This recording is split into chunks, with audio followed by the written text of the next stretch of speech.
دشمن ایرانی مسلح افواج کو کمزور نہیں کر سکتے۔ ایرانی سپریم لیڈر مجتبیٰ خامنہئی نے ایک بار پھر واضح کر دیا، ایران کو پتھر کے دور میں دھکیلنے کی امریکی دھمکی کو قابل مذمت قرار دیا۔ ایرانی پاسداران انقلاب کے انٹیلیجنس چیف مجید خادمی کی شہادت پر تعزیت کا اظہار کیا۔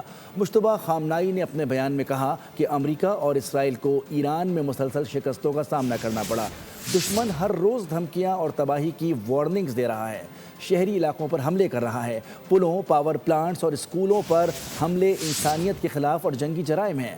بولے ایران کی مسلح افواج اپنی جدوجہد جاری رکھے گی، ثابت قدمی سے دشمن کا مقابلہ کریں گے۔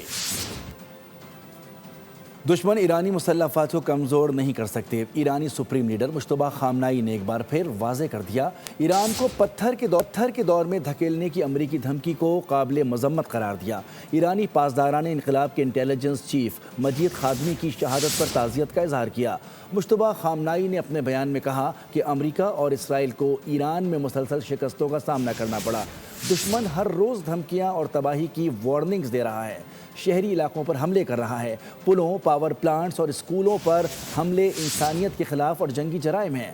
بولے ایران کی مسلح افواج اپنی جدوجہد جاری رکھے گی، ثابت قدمی سے دشمن کا مقابلہ کریں گے۔ دشمن ایرانی مسلح افواج کو کمزور نہیں کر سکتے۔ ایرانی سپریم لیڈر مجتبیٰ خامنہئی نے ایک بار پھر واضح کر دیا، ایران کو پتھر کے دور میں دھکیلنے کی امریکی دھمکی کو قابل مذمت قرار دیا۔ ایرانی پاسداران انقلاب کے انٹیلیجنس چیف مجید خادمی کی شہادت پر تعزیت کا اظہار کیا۔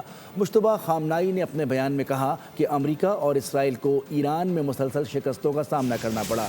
دشمن ہر روز دھمکیاں اور تباہی کی وارننگز دے رہا ہے، شہری علاقوں پر حملے کر رہا ہے، پلوں، پاور پلانٹس اور اسکولوں پر حملے انسانیت کے خلاف اور جنگی جرائم ہیں۔